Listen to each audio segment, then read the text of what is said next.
This is the Mickey Miles and More podcast, your one-stop for information on Disney races, Disney vacations, Disney theme parks, and more. Now, here are your hosts for the Mickey Miles and More podcast, Michelle Scribner-McLean, Chris Eliopoulos, and Mike Scopa.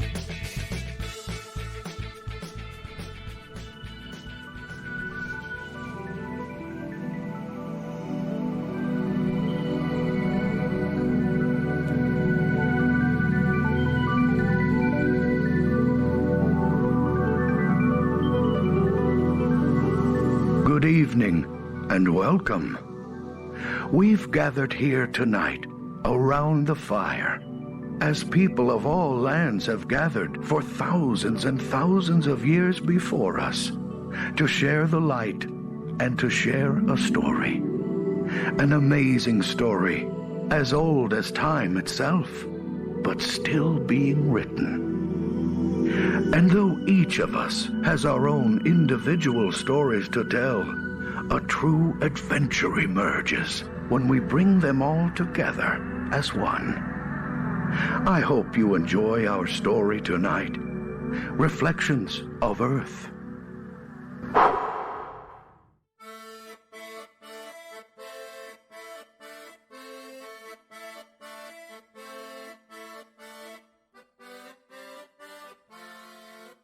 Hello, everybody.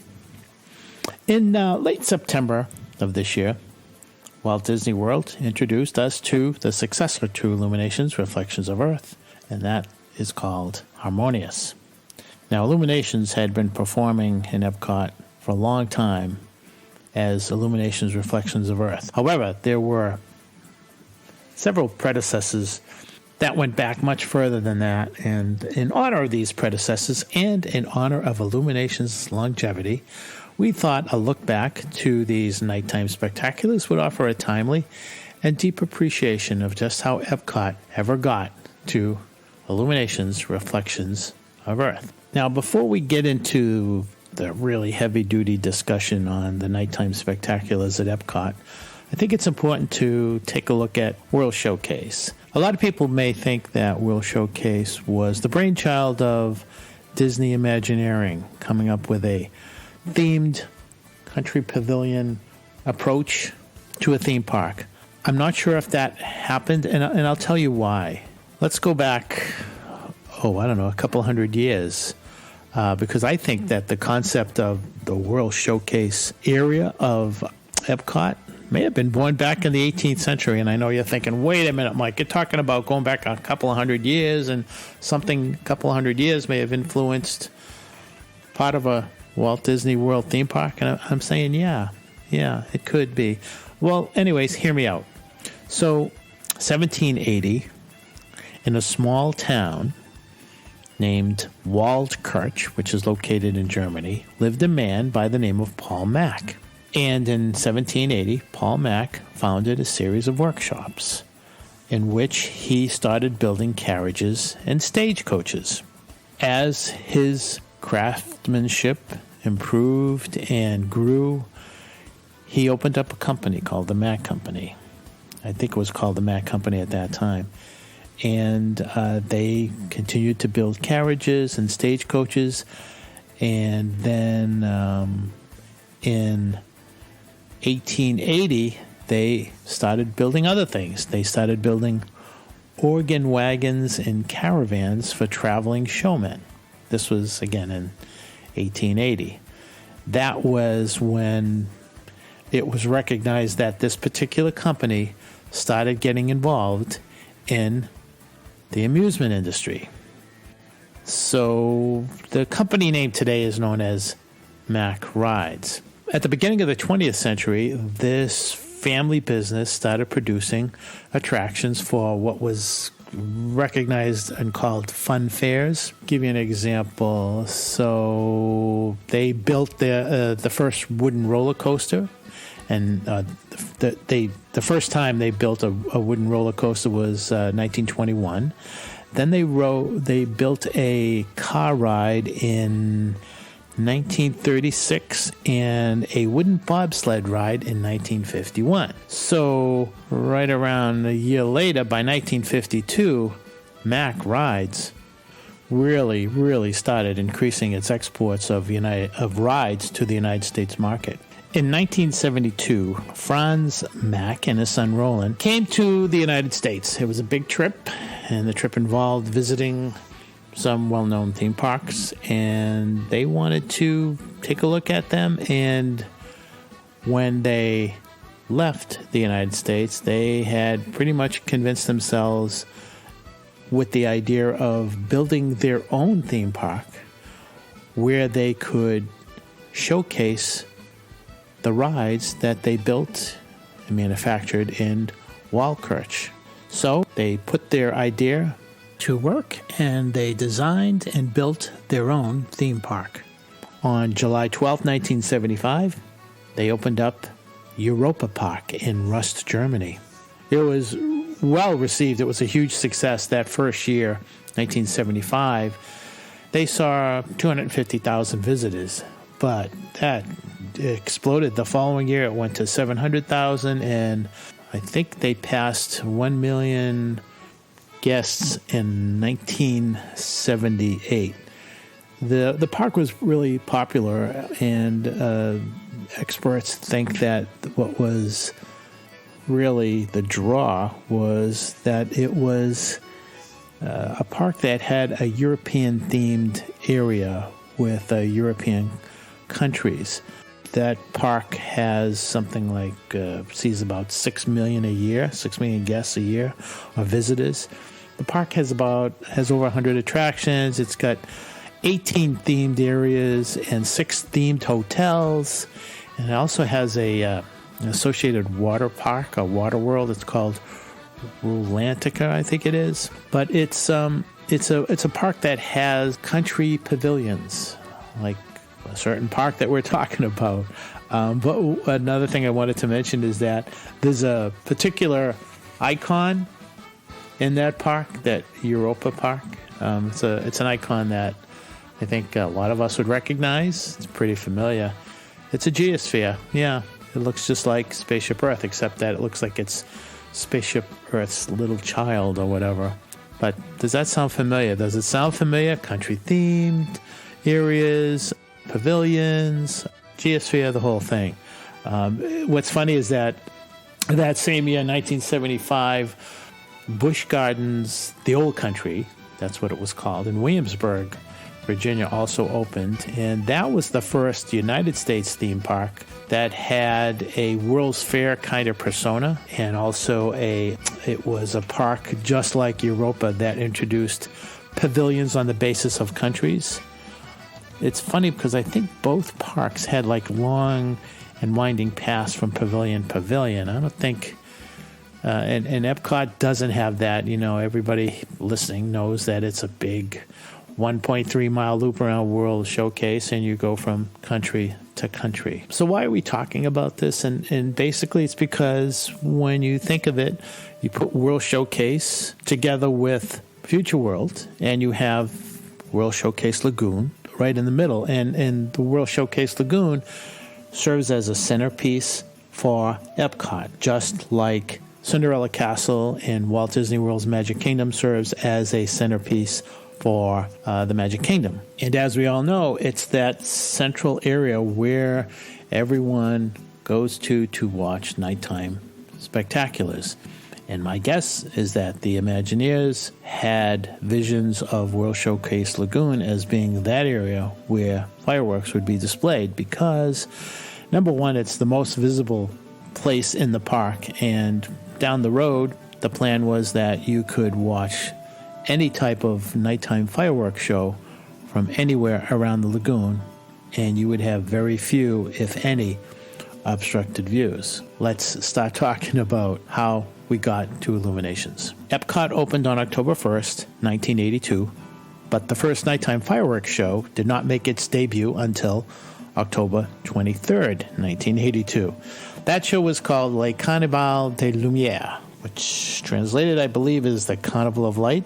And it featured It's the first show, so they were trying a few things. They had rear projection screens, they had water fountains, and of course they had fireworks. And it was, their first show, and they had some limitations. One of the limitations was that you could view it only between the Canada Pavilion and the Mexico Pavilion. You could not see it from any other areas, and I don't know exactly why, but I think it had something to do with how they used the projection screens. That show did not last too long. It didn't even last a year, I believe, because the next summer it was replaced by a show called New World Fantasy. It was June or July 1983. Now, that show used what they called Picha lights, P-I-C-H-I-A, I think it's spelled. They rotated and they flickered horizontally and vertically. It was a little bit more advanced than the previous show, The Carnival of Light. Again, this show was limited with the views. The viewing area ranged from Canada through World Showcase Plaza and up to Mexico. Obviously, the plans were to increase the viewing area, and it did. It came in less than a year, because in 1984, the following year, it seemed like they were doing something every year. I think it was June 9th was the debut of Laser. June 9th, 1984 was the debut of the Laserphonic Fantasy. That show could be seen from all around World Showcase. And there was a few interesting things that show brought with it. They started using barges to launch fireworks. They had some interesting water fountains. They also used fog and laser effects in the show. So that show saw much more fireworks than the previous shows. And it was that show that we first saw those fireworks cannons that are installed along the edges of World Showcase Lagoon, and they would fire off these Roman candle type streaks. They would go from the shore to the middle of the lagoon. Think of the very first streak of fireworks that you would see when Illuminations would begin. I think it was usually fired from United Kingdom or Canada or whatever. Those are the fireworks cannons that I speak of. That show was operated from two booths. One booth was installed in Canada and the other one was in Mexico. And that was a big show. I mean, it was introducing new effects that would be used down the road with other shows. The first time we hear the word Illuminations was on January 30th, 1988. Illuminations on January 30th, 1988 took that Laserphonic Fantasy show and they added a few things to it. They added more fog effects. They added more lasers. They brought in a central barge. They introduced new music. They added more fountains. They had more pavilion lighting. As a matter of fact, the original sponsor, General Electric, installed special lighting effects on the 9 pavilions that were in existence at that time. If you recall, the Norway Pavilion and the China Pavilion had not been built yet in World Showcase. So in 1988, there were just 9 pavilions.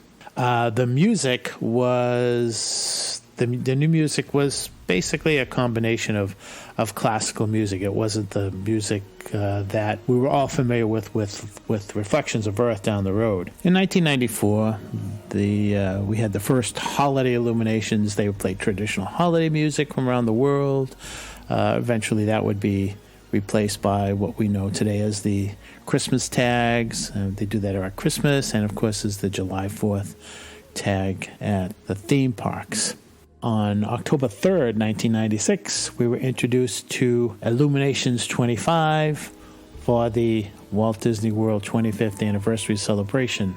Little editorial comment: if they were going to do Illuminations 25 for the 25th anniversary, why not do Illuminations 50 for the 50th anniversary instead of spending a lot of money on Harmonious? Editorial comment.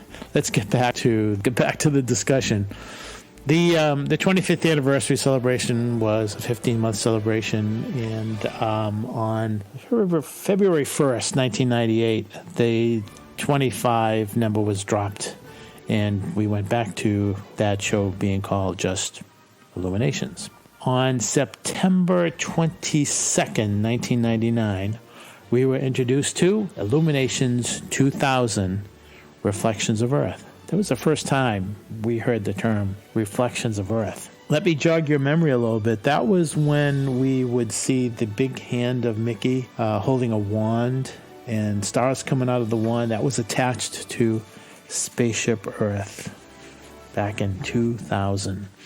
It was that particular rendition of that nighttime fireworks at Epcot where I kind of think it was a key milestone in the history of Epcot's nighttime spectaculars. That was the millennium, and Gavin Greene was brought in to compose the music for the show.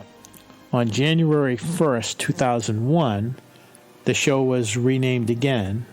They took off the 2000 from the name, and it was called Illuminations, Reflections of Earth. Let me give you some trivia now. A lot of people may not know this. So, when we were waiting for Reflections of Earth to begin, and we would see the torches, they would be lit, and all of a sudden we would hear the narrator say something like, we gather around the fire, blah, blah, blah. That voice belonged to a guy by the name of Jim Cummings, who I think worked for Disney for about 30 or 40 years.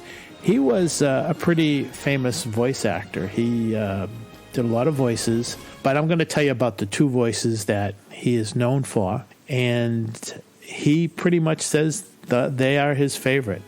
One was Winnie the Pooh. A lot of people don't know that Jim Cummings took over for Sterling Holloway as the voice of Winnie the Pooh. He was also the understudy for Paul Winchell, who did the voice of Tigger. But Jim has done both Winnie the Pooh and Tigger. And as a matter of fact, in the live-action film, Christopher Robin, that came out a year or two ago, I think it was about 2-3 years ago, he actually is the voice of Winnie and Tigger. So, little trivia there. His name is Jim Cummings. He's done a lot of voices over the years. All right, let's get back to talking about Illuminations. When we think about the classic Illuminations Reflections of Earth show that we've seen over the last 20 years or so, there's so much thought that was put into this show. It's divided into 3 acts. The first act is called Chaos. This is where we see lots of fireworks and fire, and if you can go back and look at some video, you will notice that when Illuminations begins, they use a lot of red and orange and yellow colors in the fireworks. That's to represent the birth of planet Earth. The objective here is to say, this early pyro appears like volcanic eruptions and lava. There was no accident on the choice of the colors. Again, Act 1 is chaos. It ends with a huge, large fireworks burst and fire, and then the music turns somber. Remember I mentioned earlier that the Gavin Greene musical compositions really impacted the show? Well, go back, watch the beginning of a video, and notice how the music and the final burst of fire and fireworks work together. Remember, Act 1 was called Chaos. Act 2 is called Order. This is where the soft music comes in. This is where the Earth globe starts to move to the center of the lagoon, and it begins to slowly spin. Take a look at the globe, because what happens is that it goes from black to blue to green. The planet is evolving, going from just all water to some land, and then all of a sudden we see images, we see animals, we see humans, we see technology. Again, telling the story of how Earth, animals, humans, technology evolved over time. Act 2, Order, ends with some uplifting and joyful music, joyful display of fireworks above the spear. Hey, things are going well. Earth is thriving. Act 3 is called Meaning. Everybody remembers the song We Go On. It's actually called Promise. It's not called We Go On. Kelly Coffey is the singer. Promise was composed by Gavin Greene. Kelly Coffey sings the song as the torches around the lagoon are lit. The Earth globe opens up. It opens up like a flower, like a blooming flower, and there's another torch inside that is called the Unity Torch. That signifies that humanity continues to go on and evolve, just like the song. Wouldn't you think that that would be a pretty good song to listen to as you're trying to put a pandemic behind you? Just another editorial comment.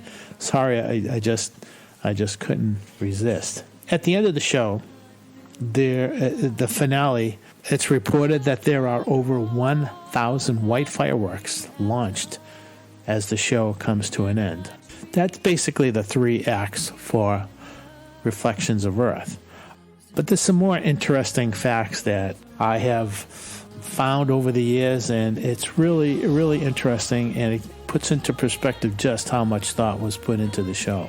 Of course, you've got the barges that moved from behind the China and Germany pavilion. They were put in specific spots on the lagoon every day. They would come under that drawbridge that's just beyond the China pavilion. The Earth globe was 28 feet in diameter. It sat on a 10-foot pedestal. Its weight was 320 tons. It had an infrared guidance system used to navigate that globe. It had the ability to show 200 images in movies. They used 1,500 LED clusters, and a cluster is just a whole bunch of LEDs gathered together. There was an Inferno barge that weighed in at 75 tons, and that thing was capable of shooting fireballs 60 feet into the air. No matter where you were around World Showcase, you could feel the heat. By the way, a decision was made to move the fireworks from being launched from that Inferno barge to their own separate barge. Probably a very, very good decision. The fireworks were shot not just from the barges, but from 34 locations around the lagoon. And it was coordinated with timing chip technology, so the fireworks shells could explode in synchronization with the music being played. Instead of using black powder to launch the fireworks, they wanted to cut down on the pollution, and so they used a pneumatic launch system that uses gas or pressurized air to launch the fireworks. Part of the show that I really think adds a lot to it is the laser systems. Now, they installed one in the American Adventure Pavilion, the Canada Pavilion, and the Mexico Pavilion. Other pavilions had these mirrors, and the combination of the lasers and the mirrors was able to produce that ceiling effect. If you remember, there's like a ceiling effect over the lagoon. Pretty interesting to see how that worked together. The like spinning and moving light effects were showcased. They were programmable, and they basically were used to highlight the smoke and other events at specific times. There were 4 fountain barges. They each had 40 water nozzles, and they pumped out 4,000 gallons of water per minute. That created a water skirt effect. The barges had an onboard lighting system that displayed different colors and the fountain effects. Now let's get to the torches. There are 19 torches around World Showcase Lagoon. Each one was to represent each century and the first 2 millenniums. Then, of course, there was the 20th torch, which was the Unity torch in the globe. The main control booth for Illuminations, main control booth, was located at the top of the Mexico Pavilion. Illumination used over 60 computers in 40 different locations. I mean, the show was really, really complicated. Here's something that a lot of people didn't know. I didn't know until I did a little bit of research. But because the show used outdoor lasers, they have to comply with FAA regulations, and 15 minutes before each show, the control booth had to notify Orlando International Airport so that the air traffic control can be advised that this particular area was using heavy-duty outdoor lasers. Really, really interesting. Like, everything had to be coordinated. Remember how I was talking about the music for the show? Everyone who's listening who has been there understands that prior to the show, there was pre-show music. The pre-show music for Illuminations contained 11 songs from 9 different artists. You know, these artists are not household names. Let me run through a few of them and tell me if you know any of them. Yehuda Poilika, Silahu, Burning Sky, Cusco, Burak, Grupa, Vasin. Honest to God, those were the names. Then you also had a little bit of John Williams, and you had Gavin Greenaway, and you had Kelly Coffey. But, you know, the others, who knew who they were? But Gavin Greenaway was the major composer for the show. He also wrote Tapestry of Nations. You know, when you put a show together like this, you need special creators, and I guess you'd call them choreographers. You get the music and you get the lighting and everything. So it was a partnership between a guy by the name of Dan Dorsey and Gavin Greenaway, who put together the show. Dan Dorsey has been working with Disney for a long time. He's been involved with a lot of the audio presentations and nighttime spectaculars, and figures out what works, what doesn't, how to put things together. He goes way back. He did the Laserphonic Fantasy. He did Sorcery in the Sky. He does the electronic arrangements for the Main Street. He did the electronic arrangements for the Main Street Electrical Parade. You know, the list goes on and on, but those were some that I thought people would recognize. Gavin Greenaway composed all the music for the show, and he's done a lot of stuff. He's done stuff for major motion films, some musical scores. I don't want to go through all of them. There's a ton. You can look him up on Wikipedia. Gavin Greenaway. How good was Illuminations? Well, guess what? It won 11 consecutive Golden Ticket Awards for being the best outdoor production in the world. That's right.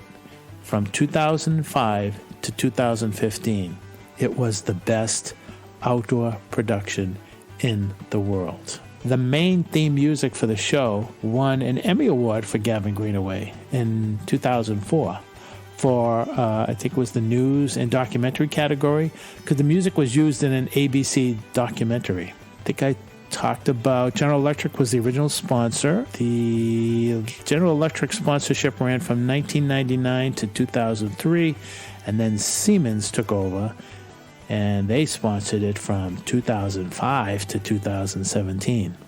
There's some interesting things. I kept on digging, and here's a few other tidbits regarding Illuminations. The fireworks barges that were used had names. Their names were given to them after the country in which they were positioned around World Showcase. I meant to tell everyone that, Gavin Greenaway was not the original composer. It was supposed to be Hans Zimmer, but there was some kind of a scheduling conflict, so Hans Zimmer could not do it, so it was turned over to Gavin Greenaway. Those fireworks cannons that light those Roman candle effects from around the sides of the lagoon, I think when the wind gets to be 15 miles per hour or more, those cannot be launched, because when the wind hits that certain level, it becomes dangerous. You don't know where those things are going to go. When you think about the pre-show, the main show, and the post-show music, Illuminations actually was a 45-minute show. The final Illuminations Reflections of Earth performance was on September 30th, 2019. It was followed by a bridge fireworks show called Epcot Forever. They had the kites and the boats and everything, and then, of course, that was replaced with Harmonious. The original working title for Harmonious was A Celebration of Disney Music, and that was turned into Harmonious. So that's the story of the Epcot Nighttime Spectaculars, and obvious emphasis on Illuminations. As an editorial comment, I'd like to say in closing that as I was doing research and putting all of this together, I was thinking, it does make sense to replace something that wasn't drawing crowds, but I don't know if Illuminations was having that issue. People continued to flock to Epcot to watch Illuminations at night. Everybody knew the music, everybody knew the songs, everybody knew what to expect. Still, we went every single night. Something else struck me while I was doing this research, and that is that, Illuminations had a message. And it's funny how Illuminations left us before this pandemic hit. But in the midst of a pandemic, especially of a pandemic that hopefully is in the rear mirror, wouldn't it have been appropriate to continue to have a show like Illuminations every night proclaiming "We Go On," while a unity torch burns to illustrate a brighter future for all of us? Makes you wonder. I personally will never forget Illuminations, and I'm guessing a lot of you out there will say the same thing. Will be nodding your heads as you listen to me. So anyways, before I say goodbye, I want to bring everyone back to the beginning of this journey. Remember when I was talking about that entrepreneur, Paul Mack, and his company, Mack Rides?